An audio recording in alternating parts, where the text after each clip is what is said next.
Hello everyone. So today I was thinking of creating an issue, and I was of course doing some testing, and I thought I'll probably not create the issue manually because that is something that we can anyways do.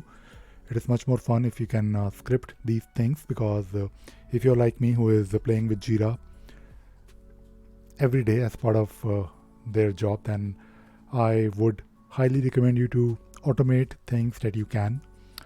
And if you have to create, let us say, a project just for testing purpose, maybe you want to also do few other things, you can actually do a lot of those things by writing a script. And I'm of course these days writing a lot of shell scripts for you guys, which I anyways have on my local instance, but I'm trying to make sure they are clean and committing them to the GitHub repository, which I also shared with all of you. So let us create a new project. And right now, let us say if I have to create a new business type of project, I can, of course, by going to the option here called projects, or maybe if I can click on the create project. And when you create a new project, you have to specify the type of the project. Now, the script that I was working on, you will notice here that I'm using this template where I'm passing some things like some important things that are needed, like the project key, the project name, and the project type. So if you look here, I'm of course right now building. I mean, this shell script is a bit more dynamic. I mean, not really dynamic in a sense that the project key will be new every time. Basically, I have these variables on top, which you can modify if you have to, or maybe you can plug this to another script that you can run from anywhere you want, maybe by simply uh, running a cron job if you have to. So basically, the idea here is to create a new project with the type, which is in this case business. And when you create a new business type of project, you can also pass in the template.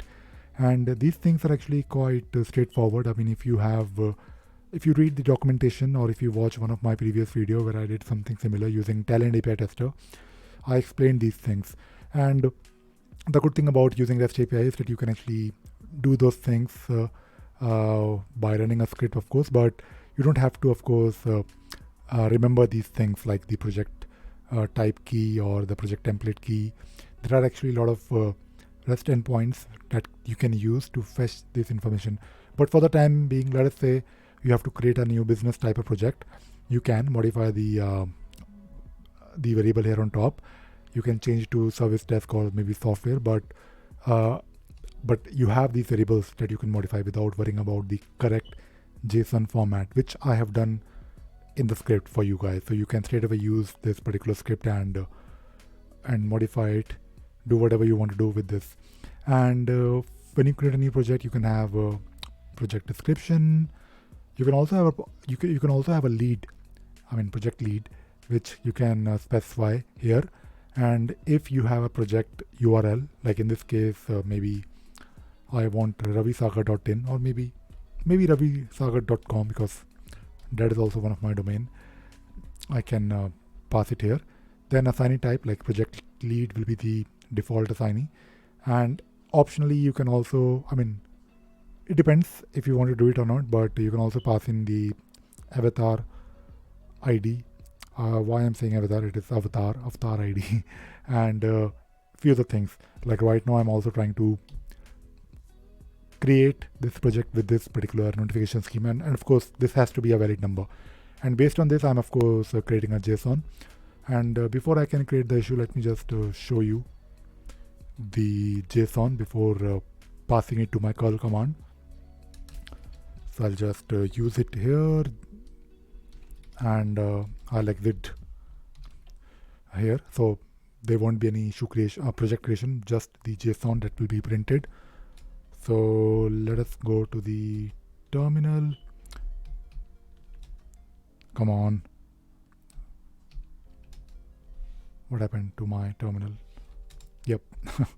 So this is the key, not the key, but this is the JSON, proper JSON. And it is proper because you can see here. So before you create an issue, not an issue, but project, you can see how the JSON looks like, and you can of course validate this with the documentation. And when you're ready, you can of course create the issue. Let us get rid of these two lines. And now if we run this, you will get an error if you have a project with the same name. So let us change the project name here. So maybe I want a project key, new project key. Let us say this is my project key. I hope it is not too long. Let us see. So so we have this project name as well. Let me just do it one more time. Come on, PRJ. It was a bit long, so let us do it one more time. I mean, you can also capture the error if you want, but right now I think the script will work because it will hopefully give us a JSON back if everything goes well. It was a bit slow, but it worked. Okay, so now we have a new project called new PRJ key. Let me just search for it. I'll just copy it and I'll go to my list of projects and let me just search for it. So now we do have a new company managed project called new project, new project. And if you go to maybe the project settings, come on, yep. So we can see here that we have the information filled in, like the project URL, type is business, not the project category. Maybe we can also update the project category, but we do have this avatar ID, which I believe we can change. And I guess I was using this, you get the idea. I mean, you can change it using the JSON. I was using the old body, so I didn't really check the avatar ID that is relevant for my Jira instance. You can have the description. The project lead is me because I passed in the account ID, and you have to because it is a mandatory field. So do take a look at it. I mean, I think these things are mandatory, not everything, but name, key, avatar ID, and project lead. And of course, if you want, you can also specify the default assignee, which can be unassigned. So if you run this again, it will not work, but maybe you can capture the error and you can do something with this error if you want, if you need to. But I thought I'll probably share it with all of you. I'll of course share it on my GitHub repository. So my GitHub repository, I'll probably open it while we are talking about it. So one thing I will mention is that do take a look at this repository, these scripts that will hopefully make your life a lot easier if you're looking for a working example. So for example, if you have to create an issue, of course you can read the documentation, but usually, and if you go to the Atlassian documentation, you will find a JSON, like the proper curl command. But sometimes curl command is not really enough because you need to, of course, pass in some variables, like you need a bit more flexibility. So when you are looking at these scripts, feel free to contribute if you want. The idea here is to keep it simple. One script will do just one thing. Let us try not to complicate it. If you have to do multiple things, like let us say if you have to create an issue, but to create an issue you have to first fetch the project ID. You can, of course, using maybe another script. So keep things simple. One script should do one thing, and when you have to maybe combine them together, you can.